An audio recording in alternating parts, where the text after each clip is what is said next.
Hey there and welcome back to Rimworld. My name is Pete and today we complete another episode of our Rimworld adventure in the Tropical Rainforest with the Believers of Boyo. Last time we left off, after unlocking transport parts and trading with the Empire for the first time, we also celebrated Ellie's birthday and had her follow in her father's footsteps, and we used our new mode of transportation to explore 2 ancient ruins in search of the Staff of Sin relic, but what we found were mostly insects. Today we begin by naming another animal. Elephant Lisettes will now be named Lady Lisettes by popular demand.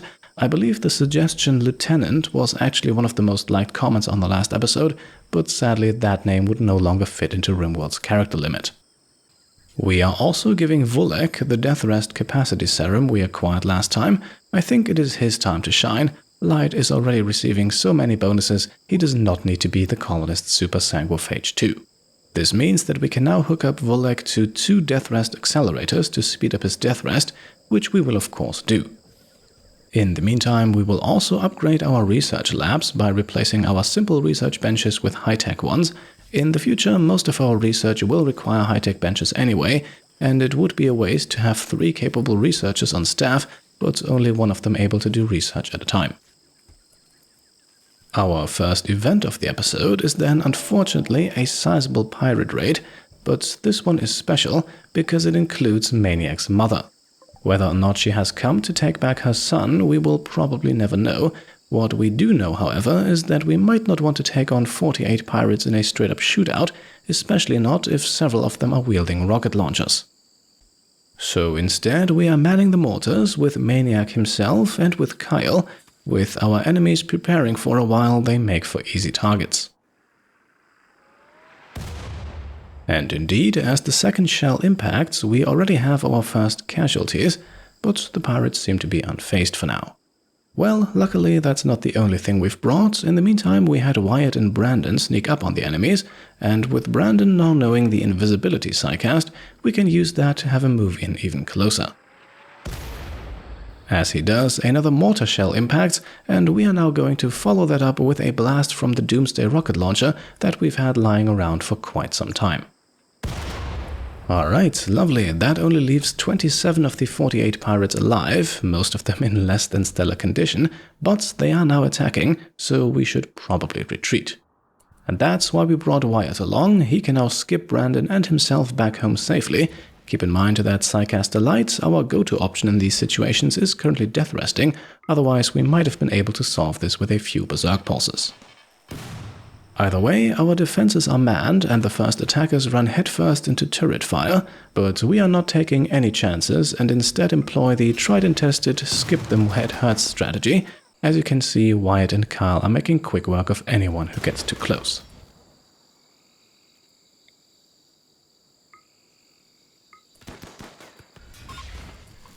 And with over half of the pirate force already dead or downed from mortar or doomsday fire, it doesn't take too much here to send the rest packing. Among the initial casualties, unfortunately also Maniac's mother, which now gives our mournful miner another reason to be, well, mournful, a -8 mood penalty for the next 30 days. We also have a lone pirate trying to hammer his way into our base to escape, but Wyatt has no trouble holding them off. While Dr. Dimitri is stabilizing one of the downed attackers, Kyle has already also taken another prisoner, and Maniac carries his dead mother back home. With a new marble sarcophagus constructed, Maniac can then also bury her, which morbidly now actually increases his psi-focus gain rate, as the sarcophagus here now contains a dead relative, which is equal to a 10% meditation strength bonus.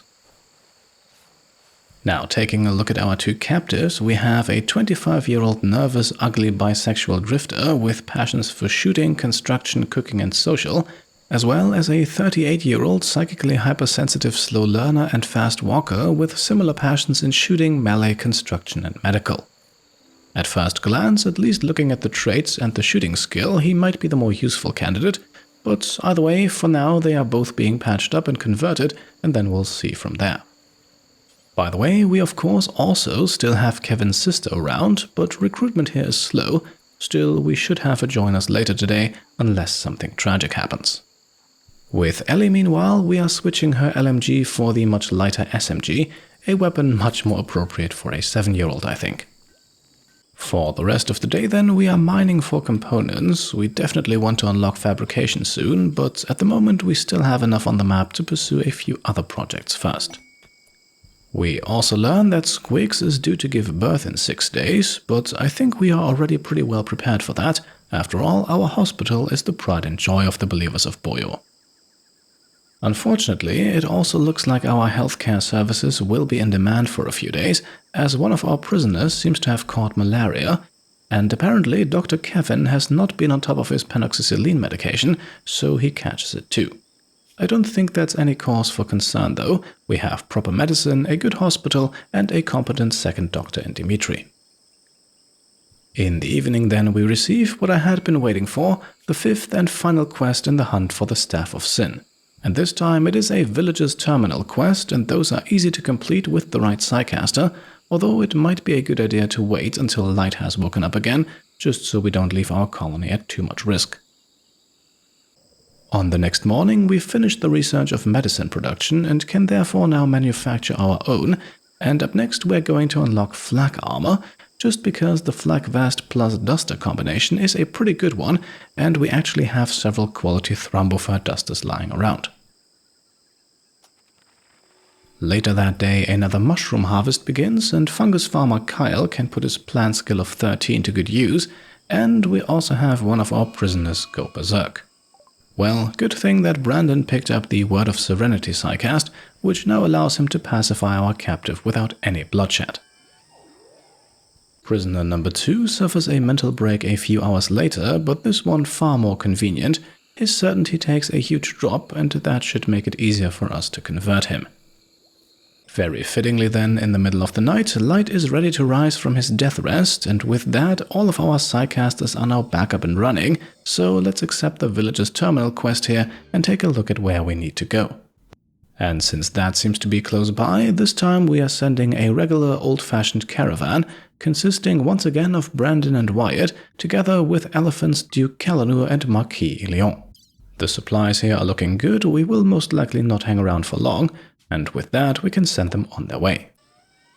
Just as they are about to leave the map, our nervous prisoner is converted, and that actually gives us the last ideology development point that we still needed to reform the Believers of Boyo.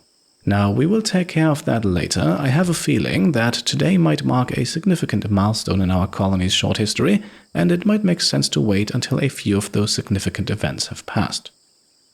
Nonetheless, while our caravan moves out, we continue to take care of our prisoners. This one here has lost his jaw, and we will of course help out as best as we can. Luckily, installing a denture does not require any previous research or materials other than medicine.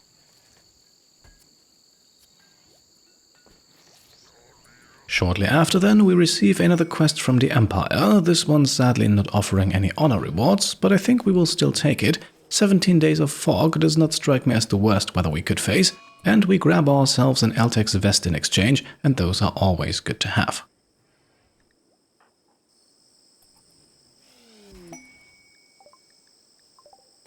Kevin's sister has also finally lost all of her resistance, so we will be able to recruit her shortly. But first, it's time to mine. Not only do we need plenty of components, steel will also be required, especially for all of those drop pods, and eventually we will of course want to unlock deep drilling too, but for now I think the map has more than enough resources left.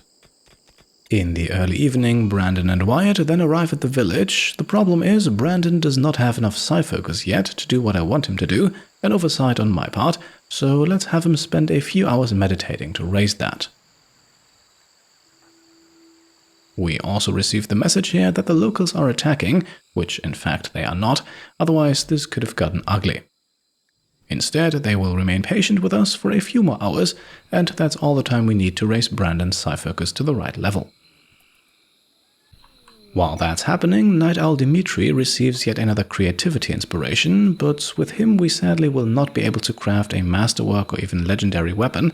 Instead, it will have to be used on the construction skill, so most likely we'll have him make a bed.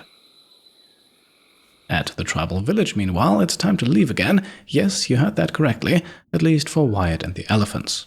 Since caravan animals are not always great at following when you flee a map tile, this is the safe way to ensure that everyone gets out, and with the placement of the tribal's terminal, I also don't think that we need Wyatt's skip Psycast. Instead, with Brandon's psi focus now at 54%, we can have him move up to the terminal, cast invisibility on himself, and then begin the hack. This immediately turns the villagers hostile, but they cannot see him, so once the hack is completed, Brandon can simply walk out of there. The only issue is finding the right moment so that the door is open and not blocked by an enemy, but as you can see, with a bit of patience, Brandon can escape, recast invisibility, and stroll right off the edge of the map. And with that, the quest is completed and we have found the location of the Staff of Sin. This time it's a bit further away from our home, but with transport pods that shouldn't be any trouble whatsoever. The Staff of Sin, meanwhile, a legendary quality Eltec staff, the perfect weapon for an all-powerful Psycaster. Back at home, meanwhile, it is now finally time to make Kevin's sister one of our own. With her resistance broken, she now becomes colonist number 12, only the second woman in the colony of Redchapel, not counting Ellie. And of course, her joining the colony marks the point where we need to give her a new name. So as always, selected from the lovely list of patron supporters in the naming rights tier and above, she will now be known as Krayleth, pretty, with an aptitude for combat, and with passions for plants and animals. And to get us started, she immediately gets something slightly more protective to wear. Eventually, I think I would like her to join Wyatt and Kyle as the melee fighters of the colony, but for the time being, she will make herself useful farming mushrooms and helping out with our livestock. A few more hours into an otherwise uneventful day, then our small caravan returns, and just as they do, we also complete the research of flak armor. This now allows us to craft some slightly more protective gear for ourselves, and up next I think we are going for nutrient paste and then for packaged survival meals. Many of you have suggested that it would be fitting for the Believers of Boyo to make survival meals as trade goods, and with medicine not really being a financially viable option, I think that's a good way to start. We definitely have an abundance of both meat and mushrooms. As another foggy morning rolls around, it is then time for a very special event. Took and Skwiggs are finally getting married.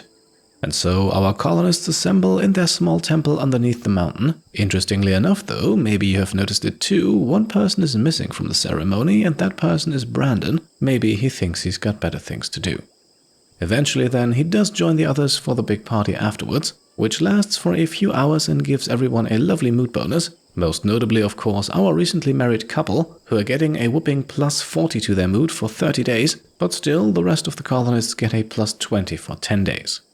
Now, with the ceremony concluded, it's time to decide the fate of our first prisoner, and for this one we are actually going to release him. Yes, that might be a bit unusual, but in terms of traits and skills, he simply does not look all that intriguing to me. He wouldn't really fill any role that we desperately need in our colony. And overall, I think in terms of personnel, we have already reached a good number at the moment with 12. Maybe we could go for 1 or 2 more in the future, but I wouldn't really feel comfortable going further than, let's say, 15. And I believe that also was the number that we ended the Cult of Jinx series with. And I would prefer to fill those last spots either with children or with really special people.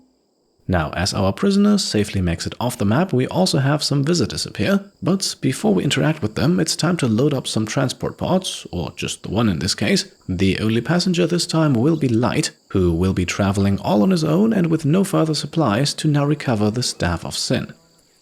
And so he drops in outside of the once again somewhat phallic-looking building housing the relic. As you can see, scattered around it we have several mechanoids, but at the moment they are still asleep, and they will only wake up and go hostile once we touch the Staff of Sin. Now, as you can see here, grabbing the relic will take a whole 5 seconds, which is why we are now once again making use of the invisibility psycast, so that even if the mechanoids go hostile, they have no target to lock onto.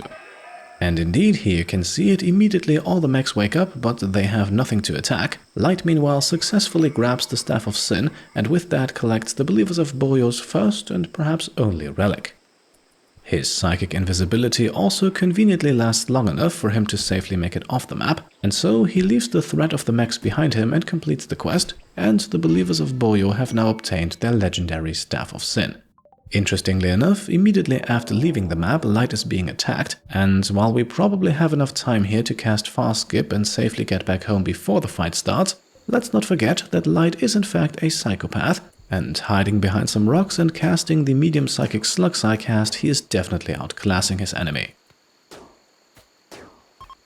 And so the encounter is over quickly and Light can now fast skip back home. He arrives safely inside of our hospital, just as our 3 scientists, Kevin, Brandon and Vulik, finish researching nutrient paste. For our next research project then, as advertised, we are tackling packaged survival meals, while Kevin heads out to the perimeter of the base to meet the 2 visiting traders. And business-wise, there's not a whole lot going on here. We are grabbing the one component they have for sale and also sell that bionic stomach we obtained earlier. I don't see that much of a use for it, especially not if we could use it to finance another Eltex robe, which is what we are purchasing as the main item in this trade. At this point then, the big question is who should get that legendary Staff of Sin, and I think there is only one real answer for this. Of course, it has to be Light. An integral part of founding the Believers of Boyo and still by far our most powerful Psycaster, and at least to me the Staff of Sin just wouldn't feel right in the hands of anyone else. Perhaps he will one day hand it down to one of the colony's younger folks, but keeping in mind that Light is only 29 years old himself, despite that majestic beard of his, that point might still be far in the future. And so, with Brandon, who very much fills the role of Light's apprentice now grabbing Light's old Eltex staff, and with Kevin's sister Kraelith equipping a Thrumberhorn as a melee weapon, another day in the jungle comes to a close. At least for those not gifted with the Night Owl trait, which does not include Dimitri, who now uses his creativity, inspiration and his construction skill of 11 to craft a masterwork bed, a bed that will now replace the one in Light's room, just so our main Psycaster can spend even more time meditating. On the next morning then, we can watch as Wyatt starts crafting a uranium flak helmet. Obviously, even using uranium, this won't quite be on the level of marine gear, but it should still make for a protective welcoming gift for Kraelith, who again should one day stand on the front lines.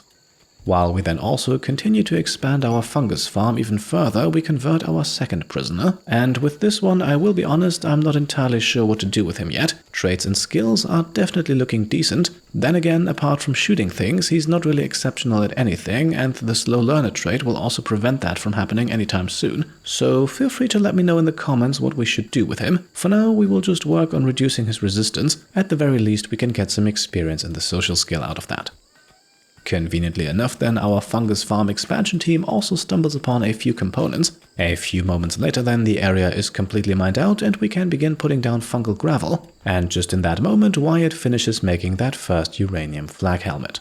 Disappointingly, it is only of normal quality. I had expected a bit more from him. Still, with a sharp protection of 75%, it will be far more useful than Kraelith's wooden war mask. And we will also be making some flak vests soon, and she strikes me as one of the first candidates who should receive one. A short moment later then, we witness the arrival of an Imperial trade caravan, and of course those are always exciting because they could carry a whole range of useful stuff. Before they make it over to us, however, we have another creativity inspiration. This time, however, it strikes Kevin, who is more or less entirely inept in any of the relevant skills, so feel free to let me know what his inspired project should be. Wyatt, meanwhile, is already working on the first flak vest, while the next inspiration strikes immediately, this time a taming inspiration for Light, although to be honest, I'm not quite sure if we'll ever be able to make use of that.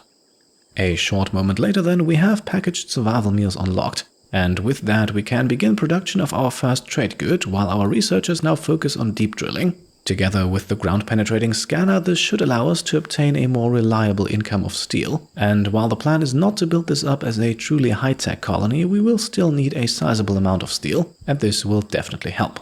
To the trade caravan then, we unfortunately sell one of our donkeys, Glomus. I'll be honest, with transport pods and elephants we really don't have any more need for them, so let's have at least Glomus here embark on a better life with the Empire, who in exchange are selling us some cloth as well as a psychic reader implant. The plan here is to use that to improve Brandon's trading capabilities. Normally, the impact on trade price improvement would not be that noticeable. However, it does actually scale with the user's psychic sensitivity. And, well, Brandon is a level 5 Psycaster wielding an Eltex staff and wearing Eltex gear, so let us schedule the implant's installation immediately. I'm sure this won't be the last time we trade with the Empire. Kevin, meanwhile, once again trying to convert Sanguophage Volek. And as you can see, we are getting closer. It will most likely only take one more attempt until he is a staunch believer too. The installation of the psychic reader at the hands of Dimitri then a full success. At the moment, the trade price improvement is still very small because Brandon is unconscious, but you can see it here, the psychic reader gives him a bonus of almost 25%, as well as a 122% bonus to his negotiation ability. In the middle of the night, we then receive some cargo pods, a rare event at this point in the game. Inside of them, sheep wool, 198 units, Not really something we desperately need, I think, so we will most likely end up selling it. On the following morning then, as Kraleth equips an excellent quality flak vest, Maniac has once again angered a herd of rhinoceros, and this time the situation could get a bit more dicey, as the Imperial trade caravan is also still hanging around at this side of the base, and while they should of course be able to help us out in this fight, we also don't want any of them to die, so we are kind of rushing into this one a bit more aggressively than perhaps necessary, with Kraleth, Wyatt and Kyle immediately surrounding the first rhino, and with Maniac using his stun Psycast to at least briefly calm down one of the others.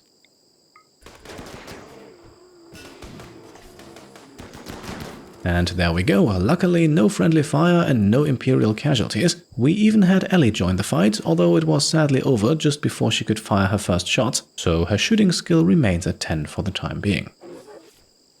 In the afternoon, the caravan has left and we have one final event for today's episode. Skwiggs has gone into labor, and that means we will see the birth of another child soon. In the kitchen, meanwhile, husband Took and daughter Ellie are working together to butcher animals and to make our first survival meals. And in the evening, it is finally time. Skwiggs is in the final stages. Labor actually dropped her into a stage of unconsciousness, which is why we were not able to have a proper childbirth ritual. But still, she gives birth to a healthy baby that we will of course now name. And this one will be named after patron Elpis. So Elpis and Ellie, I think that makes for a good pair of siblings. At this point, of course, Elpis does not have any skills, traits or other defining characteristics. He is just a healthy boy waiting to grow up in the jungle. And I think, on that note, we are going to make the cut in today's episode. As you can see here, we have another small group of traveling traders pass by, but let's meet with them next time. For now, Took can hand baby Elpis back to his mother to feed, and we can talk about the very important decision regarding our ideology reform. Once again, I would like to add another meme to the Believers of Boyo, although I'm not entirely sure yet which one. As you know, I tend to prefer memes that actually add something substantial to the gameplay experience, which is why I am currently leaning somewhat towards blood feeding, but I am not entirely sure yet whether or not we can make that fit thematically. Proselytizer was also recommended a few times in the comments of the last episode, but in my opinion it doesn't really add anything that unique. To be honest, except for converting prisoners slightly faster, it's hardly noticeable. The same is true for Collectivist, which might fit thematically, but really doesn't have that much of an impact on how our colonists behave. The triple duration of the work drive command could be useful, although to make use of it we would actually need a leader first, which might be a discussion for another day. Darkness, meanwhile, is listed here as a high-impact meme, but honestly we don't really need it. Everything it does we could also get by simply enabling the respective precepts. And finally, as tempting as transhumanist might be, I would like to save that for the next series. I just don't feel like we would be able to unfold its full potential in a colony that is limited to industrial tech only. So, those are the options, maybe you have more. Either way, let me know in the comments down below what you think we should do here. In the meantime, we have fan art, and once again lots of it. 5 renders by YTHP detailing the story and adventures of Took, Ellie and Skwiggs, from Took and Ellie out on a hunting trip to the troubles and eventual harmony of Took's and Skwiggs' relationship, just some lovely stuff all around. In just a moment here you will also see another fantastic piece from Tony Murchison.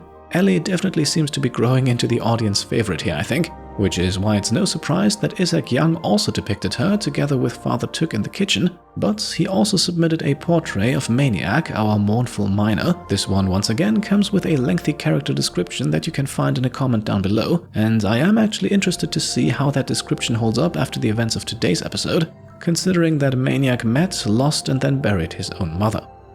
So once again, thank you all so much for the fantastic contributions, and if you want to submit some fan art of your own, then you can find my email address on screen right now. Alternatively, if you are a Patreon supporter, you can also use the Pete Complete Discord, just in case that's something that you might be interested in. And with that, I think we have reached the end for today, so as always, I hope you enjoyed the video, and if you did, then I would be very happy if you could leave a thumbs up.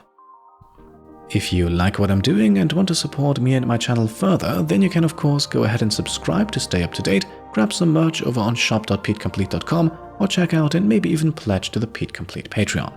Thank you all for watching, and I'll see you next time. Cheers.